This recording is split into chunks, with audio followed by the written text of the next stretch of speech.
Assalamualaikum warahmatullahi wabarakatuh. Pertama-tama marilah kita panjatkan puja dan puji syukur kehadirat Allah Subhanahu wa taala dengan ucapan subhanallah, alhamdulillah, Allahu akbar. Salawat beriring salam marilah kita hadiahkan kehadirat baginda Rasulullah Muhammad sallallahu alaihi wasallam dengan ucapan Allahumma sholli ala Muhammad wa ala ali Muhammad.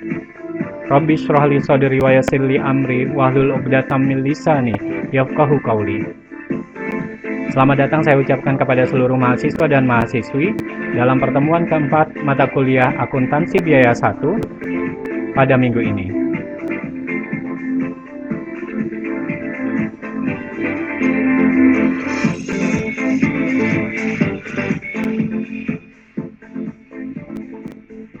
Baik, untuk sebelum kita memulai pembelajaran pada hari ini, maka sebaiknya kita berdoa menurut agama dan kepercayaan kita masing-masing.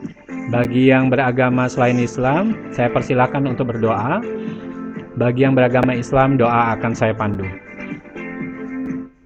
Bismillahirrahmanirrahim. Rabbi zidni ilma warzuqni fahma. Rabbi shrah li sadri wa yassir li amri wahlul 'uqdatam min lisani yafqahu qauli. Amin ya rabbal alamin. Semoga setelah kita berdoa, maka seluruh apa yang kita pelajari pada hari ini akan bermanfaat bagi kita di dunia dan di akhirat kelak. Amin ya rabbal alamin.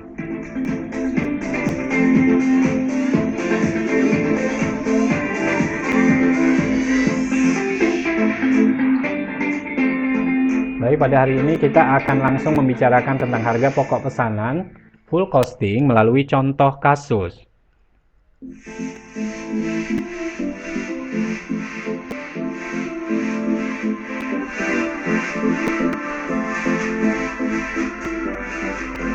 Ini adalah contoh kasusnya. PT Samudra Tanjung Pinang bergerak di bidang percetakan. Dalam bulan November 2019, PT Samudra Tanjung Pinang mendapat pesanan untuk mencetak undangan sebanyak 1.500 lembar dari PT Sejahtera.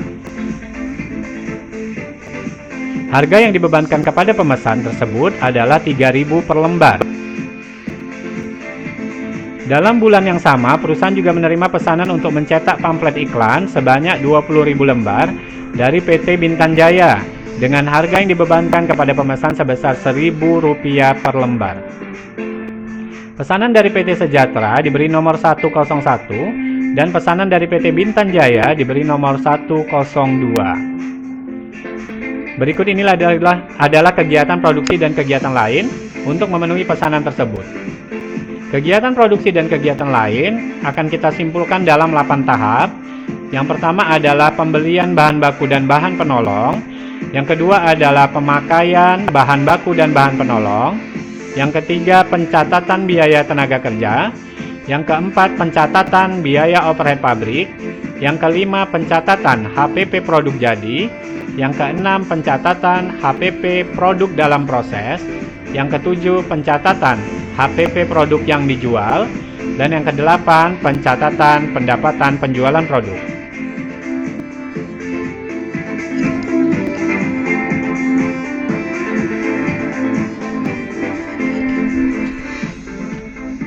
Baik, kita masuk yang pertama, yakni pembelian bahan baku dan bahan penolong. Bagaimana pencatatannya? Kita lanjutkan soalnya. Pada tanggal 3 November 2019, perusahaan membeli bahan baku dan bahan penolong secara utang sebagai berikut. Bahan baku yang dibeli adalah kertas jenis X, kertas jenis Y, tinta jenis A, dan tinta jenis B. Sementara bahan penolong yang dibeli adalah bahan penolong P dan bahan penolong Q. Ini adalah kuantitas yang dibeli. Ini adalah harga per unit dari masing-masing barang yang dibeli.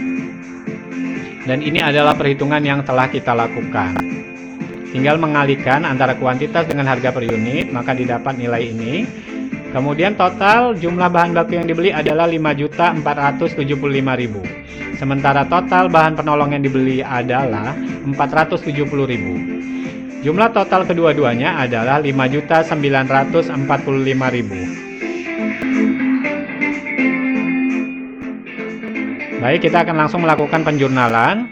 Jurnal pertama yang kita buat adalah dengan mendebitkan persediaan bahan baku dan mengkreditkan utang dagang senilai 5.475.000, senilai pembelian jumlah bahan baku yang dibeli. Jadi ini untuk mencatat pembelian bahan baku.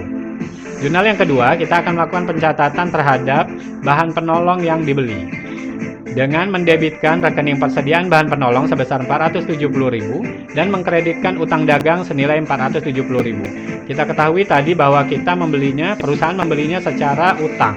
Maka timbullah utang dagang di sebelah kredit. Utang dagang perusahaan bertambah senilai 5.475 untuk bahan baku dan 470.000 untuk bahan penolong. Jadi total utang perusahaan 5.945.000. Persediaan bahan bakunya bertambah di sebelah debit 5.475.000 dan persediaan bahan penolongnya bertambah di sebelah debit 470.000. Kita masuk yang kedua, yakni pemakaian bahan baku dan bahan penolong. Tadi sudah dibeli, sekarang dipakai. Bagaimana pencatatannya? Kita lanjutkan soalnya. Untuk memproses pesanan 101 dan 102, bahan baku yang digunakan adalah sebagai berikut. Ada kertas jenis X dan tinta jenis A untuk pesanan 101, dan kertas jenis Y dan tinta jenis B untuk pesanan 102. Ini adalah kuantitas masing-masing yang dipakai. Kemudian ini adalah harga per unit masing-masing yang dipakai. Dan juga ini adalah perhitungan yang kita lakukan. Total jumlah bahan baku yang dipakai untuk pesanan 101 adalah Rp1.350.000. Sementara jumlah bahan baku untuk pesanan 102 senilai Rp4.125.000. Jumlah bahan baku yang dipakai keseluruhan adalah Rp5.475.000. Bagaimana jurnalnya? Ini adalah jurnal untuk mencatat pemakaian bahan baku. Jurnal ketiga, dengan mendebitkan rekening barang dalam proses biaya bahan baku dengan nilai 5.475.000, nilai total keseluruhan ya, baik pesanan 101 maupun 102, dan mengkreditkan rekening persediaan bahan baku senilai Rp5.475.000. Jadi persediaan bahan baku yang tadinya didebit bertambah, sekarang berkurang karena sudah dipakai Rp5.475.000. Sementara rekening barang dalam proses biaya bahan bakunya bertambah. Barang dalam proses biaya bahan bakunya bertambah senilai Rp5.475.000. Oke, kita akan mencatat pemakaian bahan penolong. Ya, pada saat memproses dua pesanan tersebut, perusahaan menggunakan bahan penolong sebagai berikut. Bahan penolong P dan bahan penolong Q. Kuantitasnya adalah 10 kg dan 40 liter. Dan harga per unitnya. Kemudian ini adalah perhitungannya dan total bahan baku yang dipakai dalam bahan penolong yang dipakai dalam produksinya adalah Rp300.000. Bagaimana kita menjurnalnya? Jurnal keempat, yakni dengan mendebitkan rekening biaya overhead pabrik sesungguhnya atau BOP sesungguhnya senilai Rp300.000 dan mengkreditkan rekening persediaan bahan penolong. Jadi di sini persediaan bahan penolong yang tadinya didebit berkurang karena dipakai Rp300.000 dan biaya overhead pabrik sesungguhnya bertambah di sebelah debit dengan nilai Rp300.000.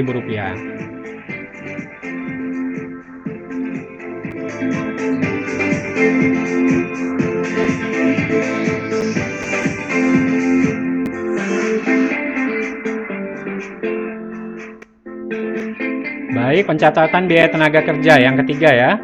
Soal lanjutannya adalah biaya tenaga kerja yang dikeluarkan oleh Departemen Produksi adalah sebagai berikut. Ada upah langsung untuk pesanan 101, upah langsung untuk pesanan 102, masing-masing 225 jam dan juga 1.250 jam.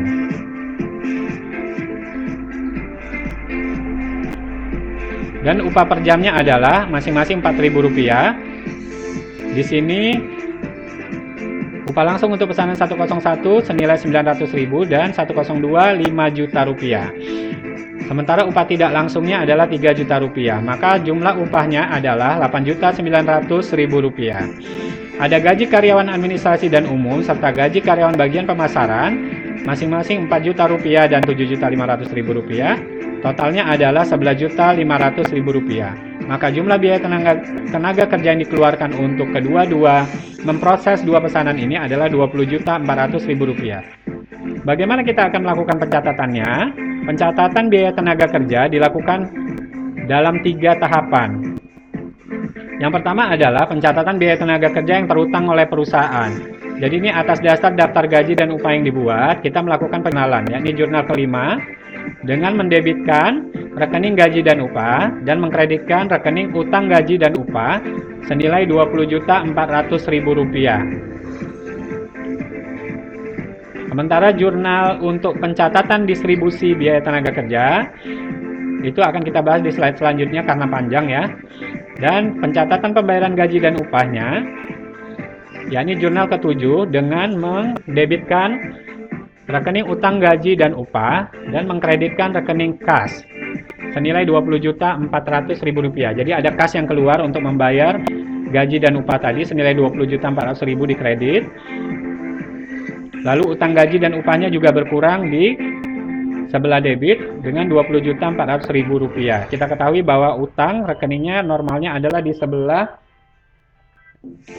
kredit. Normal utang di sebelah kredit, maka dia berkurang di sebelah debit.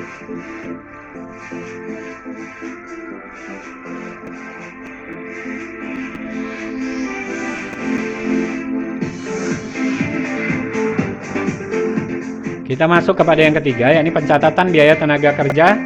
Masih sama ya, masih sama dengan yang tadi, cuman yang ini kita akan bahas yang B, distribusi biaya tenaga kerja. Karena biaya tenaga kerja tersebut terdiri dari berbagai unsur biaya, maka perlu diadakan distribusi biaya tenaga kerja. Distribusi biaya tenaga kerja dilakukan dalam 3 bagian. Yang pertama adalah kita kelompokkan biaya tenaga kerja langsungnya. Biaya tenaga kerja langsung dibebankan kepada pesanan yang bersangkutan dengan mendebit rekening barang dalam proses dan mencatatnya dalam kartu harga pokok pesanan yang bersangkutan. Kemudian yang kedua, biaya tenaga kerja tidak langsung. Yang ini tidak langsung ya, merupakan unsur biaya produksi tidak langsung dan dicatat sebagai unsur BOP, biaya overhead pabrik, serta didebitkan dalam rekening BOP sesungguhnya. Dan biaya tenaga kerja non-produksi merupakan unsur biaya non-produksi dan dibebankan ke dalam rekening kontrol. Rekening kontrol apa? Rekening kontrol biaya administrasi dan umum atau rekening kontrol biaya pemasaran. Kita kilas balik soal sebelumnya. Ya, biaya tenaga kerja yang dikeluarkan oleh Departemen Produksi tadi sudah diketahui ya, jumlahnya 8.900.000, terdiri dari upah langsung untuk pesanan 101 dan 102 serta upah tidak langsung. Lalu ada gaji karyawan administrasi dan umum dan gaji karyawan bagian pemasaran yang tadi ya. Total jumlah biaya tenaga kerjanya adalah 20.400.000. Bagaimana menjurnalnya? Pencatatan distribusi biaya tenaga kerjanya pada jurnal ke-6 ini, kita melakukan penjurnalan dengan mendebit rekening barang dalam proses BTKL-nya. Biaya tenaga kerja langsungnya adalah penambahan dari upah langsung untuk pesanan 101 dan 102. Yang ini ya, 900.000 ditambah 5 juta, hasilnya 5.900.000 kita debitkan di rekening barang dalam proses BTKL. Upah tidak langsung senilai 3 juta kita masukkan ke debit biaya overhead pabrik sesungguhnya 3 juta rupiah. Lalu gaji karyawan administrasi dan umum senilai 4 juta rupiah kita masukkan ke dalam biaya administrasi dan umum di sisi debit 4 juta rupiah. Kemudian gaji karyawan bagian pemasaran sebesar 7.500.000 rupiah kita masukkan ke dalam debit rekening biaya pemasaran 7.500.000 rupiah.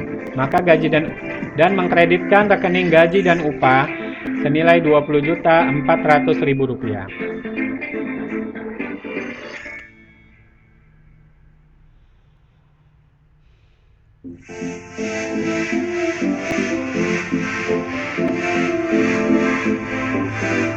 Kita masuk yang keempat, yakni pencatatan biaya overhead pabrik atau BOP.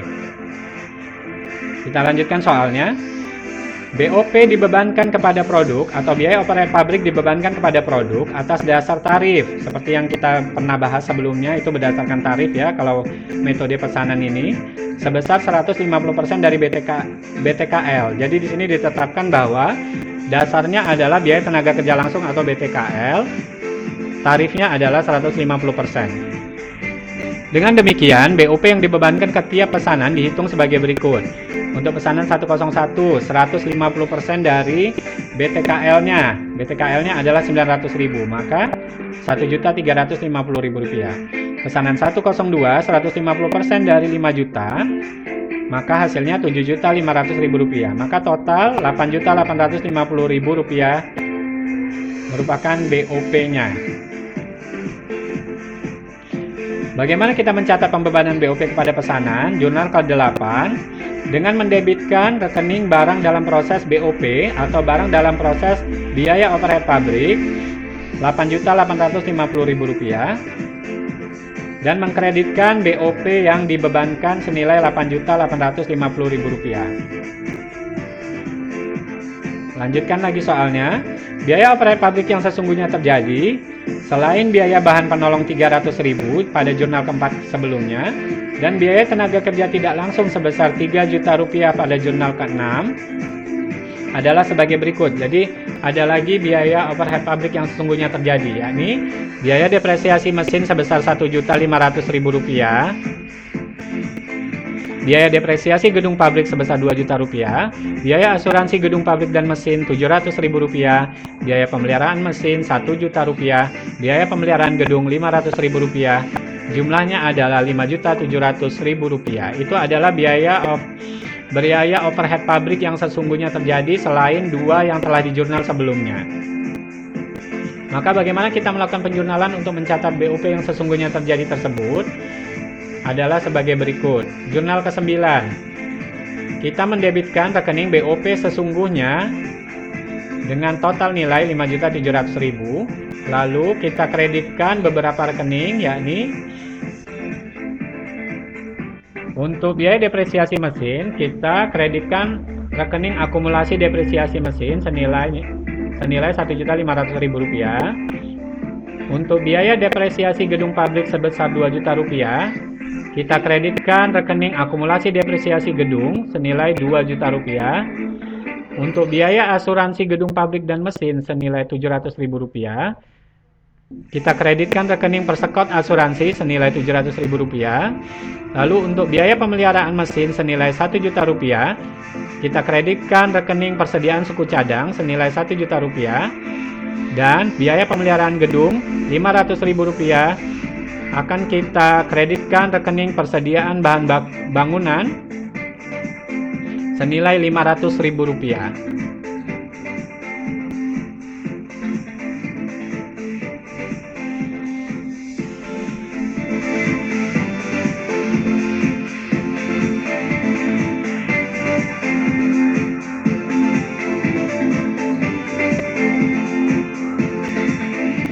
Pencatatan biaya overhead pabrik. Yang keempat, untuk mengetahui apakah BOP yang dibebankan berdasarkan tarif tadi menyimpang atau tidak dari BOP yang sesungguhnya terjadi. Jadi ada BOP yang dibebankan, ada BOP yang sesungguhnya. Itu kita lihat apakah menyimpang apa tidak. Saldo rekening BOP yang dibebankan ditutup ke rekening BOP sesungguhnya. Maka kita lakukan jurnal penutup, yakni jurnal ke-10 dengan mendebitkan rekening BOP yang dibebankan dan mengkreditkan BOP yang sesungguhnya terjadi sebesar Rp8.850.000. Nah, bagaimana dengan selisih BOP-nya? Selisih BOP yang dibebankan kepada produk dengan BOP sesungguhnya terjadi dalam suatu periode akuntansi ditentukan dengan menghitung saldo rekening BOP sesungguhnya. Setelah jurnal ke-10 dibukukan yang tadi, jurnal penutupnya, maka saldo rekening BOP sesungguhnya adalah sebagai berikut. BOP sesungguhnya di dalam jurnal ke-4 300.000, jurnal ke-6 3 juta, jurnal ke-9 tadi 5.700.000. Maka BOP sesungguhnya adalah 9 juta rupiah. Sementara di sini BOP yang dibebankan adalah 8.850.000 rupiah. Maka selisih pembebanan kurangnya adalah 150.000 rupiah. Selisih BOP pada akhirnya dipindahkan ke rekening selisih BOP. Jika terjadi selisih pembebanan kurang, maka dibuat jurnal sebagai berikut. Jurnal untuk mencatat selisih BOP. Jurnal ke-11. Kita mendebitkan selisih BOP dan mengkreditkan BOP sesungguhnya senilai Rp150.000.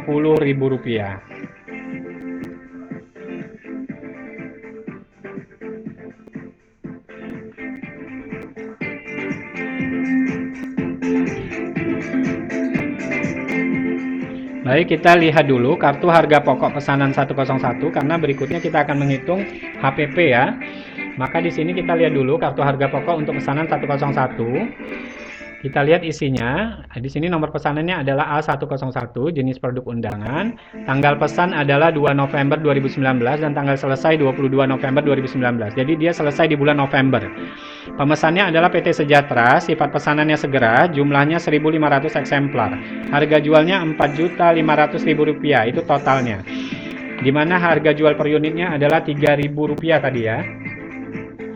Baik, kita rincikan biaya produksinya yang terdiri dari 3 biaya, yakni biaya bahan bakunya. Ternyata pesanan 101 membutuhkan kertas X dan tinta A masing-masing Rp850.000 dan Rp500.000. Jumlahnya adalah Rp1.350.000. Untuk biaya tenaga kerja langsungnya dibutuhkan Rp900.000 dan biaya overhead pabrik atau BOP-nya itu tarifnya adalah 150% dari biaya BTKL atau biaya tenaga kerja langsung. Maka nilainya adalah Rp1.350.000. Maka jumlah total biaya produksi dari ketiga biaya tersebut adalah Rp3.600.000.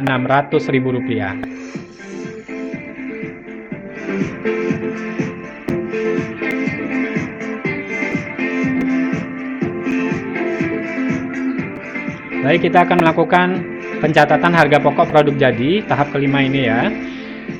Kita lihat dulu soalnya. Pesanan yang sudah selesai diproduksi ditransfer ke bagian gudang oleh bagian produksi. Jadi pesanan yang sudah selesai sebelum diserahkan kepada pemesannya itu ditransfer dulu. Bagian produksi mentransfer ke bagian gudang. Harga pokok pesanan yang telah selesai diproduksi ini dapat dihitung dari informasi biaya yang dikumpulkan dalam kartu harga pokok pesanan yang bersangkutan. Misalnya pesanan 101 telah selesai diproduksi, maka dari kartu harga pokoknya dilihat gambarnya nanti akan dapat dihitung biaya produksi yang telah dikeluarkan untuk pesanan yang bersangkutan. Harga pokok pesanan 101 dihitung sebagai berikut. Biaya bahan bakunya Rp1.350.000, biaya tenaga kerja langsungnya Rp900.000 dan biaya overhead pabriknya Rp1.350.000. Maka jumlahnya adalah Rp3.600.000. Kita lihat dulu kartu harga pokoknya tadi. Ya benar. Jumlah total biaya produksinya adalah Rp3.600.000. Bagaimana melakukan penjurnalan? Jurnal untuk mencatat harga pokok produk jadi tersebut adalah sebagai berikut. Jadi kita ketahui melalui kartu tadi ya bahwa produk tersebut sudah selesai. Jadi dia dikategorikan sebagai produk jadi. Maka kita melakukan penjurnalan untuk mencatat HPP produk jadinya adalah yakni jurnal ke-12 dengan mendebitkan rekening persediaan produk jadi sebesar Rp3.600.000 sebesar nilai total biaya produksinya. Kemudian mengkreditkan barang dalam proses, barang dalam proses. Cuman kita jabarkan barang dalam proses biaya bahan bakunya berapa, barang dalam proses biaya tenaga kerja langsungnya berapa, dan barang dalam proses biaya overhead pabriknya berapa, sesuai dengan nilainya.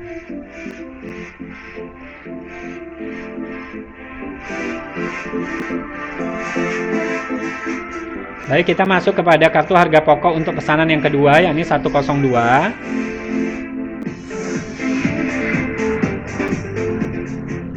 Oke, nomor pesanannya adalah A102. Jenis produknya tadi pamflet iklan ya. Tanggal pesannya adalah 15 November, lalu tanggal selesainya adalah 2 Desember 2019. Jadi di sini tanggal selesainya tolong diperhatikan karena melewati akhir bulan November. Jadi pemesannya adalah PT Bintang Jaya, sifat pesanan segera, jumlahnya 20.000 eksemplar. Harga jualnya adalah 20 juta rupiah. Harga jual per unitnya tadi kita ketahui adalah Rp1.000 per unit, maka 20.000 dikali dengan 1.000 adalah 20 juta rupiah harga jualnya.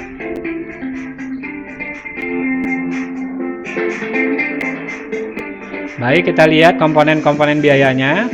Biaya produksi dari 3 biaya yang membentuk biaya produksi, yakni biaya bahan baku untuk pesanan 102 dibutuhkan kertas Y dan tinta B, masing-masing Rp3.500.000 dan Rp625.000.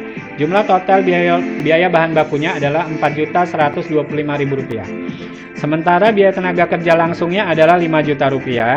Biaya overhead pabriknya 150% dari biaya tenaga kerja langsungnya adalah Rp7.500.000. Jumlah total biaya produksinya adalah Rp16.625.000.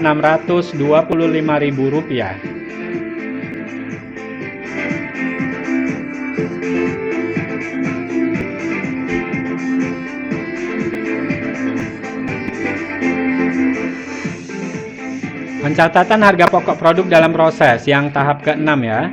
Kita masuk yang ke-6. Baik, kita lihat soalnya lagi. Pada akhir periode, kemungkinan terdapat pesanan yang belum selesai diproduksi. Ya, kemungkinan ada pesanan yang belum selesai diproduksi. Biaya yang telah dikeluarkan untuk pesanan tersebut dapat dilihat di kartu harga pokok lagi. Nah, tapi kartu harga pokok pesanan yang bersangkutan. Kemudian dibuat jurnal untuk mencatat persediaan produk dalam proses dengan mendebit rekening persediaan produk dalam proses dan mengkredit rekening barang dalam proses. Misalnya, dari contoh di atas, pesanan 102 pada akhir periode akuntansi belum selesai dikerjakan. Jadi 102 kita anggap belum selesai dikerjakan. Tadi kita lihat di kartu harga pokoknya bahwa dia selesainya 2 Desember. Maka pada akhir periode akuntansi, yakni pada bulan November akhir, nah, dia dianggap belum selesai.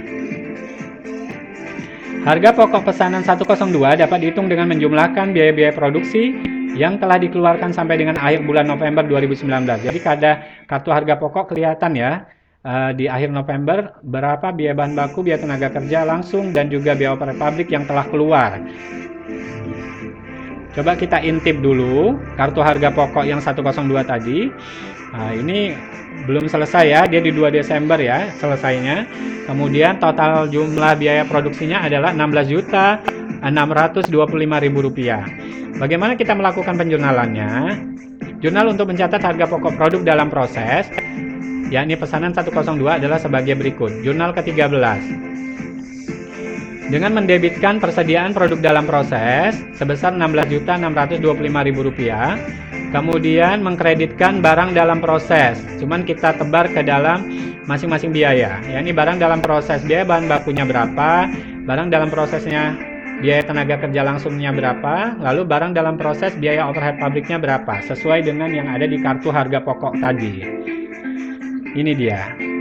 Nah, jadi biaya bahan bakunya tadi Rp4.125.000, biaya tenaga kerja langsungnya Rp5 juta, dan juga biaya overhead pabriknya Rp7.500.000. Maka totalnya Rp16.625.000, Rp16.625.000.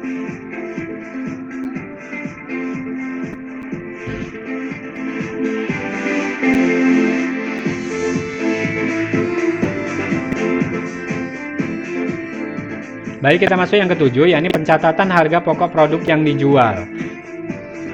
Harga pokok produk yang diserahkan kepada pemesan dicatat dalam rekening harga pokok penjualan dan rekening persediaan produk jadi. Dari contoh di atas, jurnal untuk mencatat harga pokok pesanan 101 yang diserahkan kepada pemesan adalah sebagai berikut. Jadi pesanan 101 yang telah selesai tadi sudah diserahkan kepada pemesan. Lalu kita hitung, kita catat harga pokok produk yang dijual. Jurnal untuk mencatat harga pokok produk yang dijual, yakni pesanan 101, ini jurnal ke-14, dengan mendebit rekening harga pokok penjualan senilai Rp3.600.000 dan mengkredit rekening persediaan produk jadi senilai Rp3.600.000.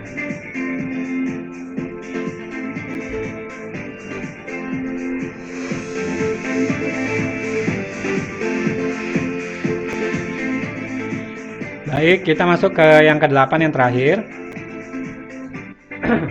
yakni pencatatan pendapatan penjualan produk. Pendapatan yang diperoleh dari penjualan produk catat dengan mendebit rekening piutang dagang dan mengkredit rekening hasil penjualan. Pada awal ini telah disebutkan bahwa pesanan 101 berupa pesanan 1.500 lembar undangan dengan harga jual Rp3.000 per lembar, atau harga total dengan harga totalnya berarti Rp4.500.000. Jurnal yang dibuat untuk mencatat piutang kepada pemesan adalah sebagai berikut. Jurnal ke-15, kita mendebitkan rekening piutang dagang sebesar Rp4.500.000 dan mengkreditkan hasil penjualan senilai Rp4.500.000. Jadi ini adalah pendapatan, mencatat pendapatannya ya, meskipun uangnya belum kita terima, tetapi kita catat dulu pendapatannya, mengakui pendapatannya ya, dengan jurnal ini. Baik, terima kasih. Dengan berakhirnya tahap ke-8 tadi, maka berakhir pula pertemuan kita pada hari ini. Terima kasih banyak atas kesempatan yang diberikan. Terima kasih banyak atas segalanya. Jangan lupa, don't forget untuk dukung saya di like dan subscribe bagi yang belum. Dan juga leave a comment. Tinggalkan komen Anda untuk saya bisa menilai keaktifan Anda dalam proses pembelajaran. Baik, sebelum kita tutup pembelajaran ini, marilah kita berdoa menurut agama dan kepercayaan masing-masing. Bagi yang beragama selain Islam, silakan berdoa. Bagi yang beragama Islam, doa akan saya pandu. Bismillahirrahmanirrahim.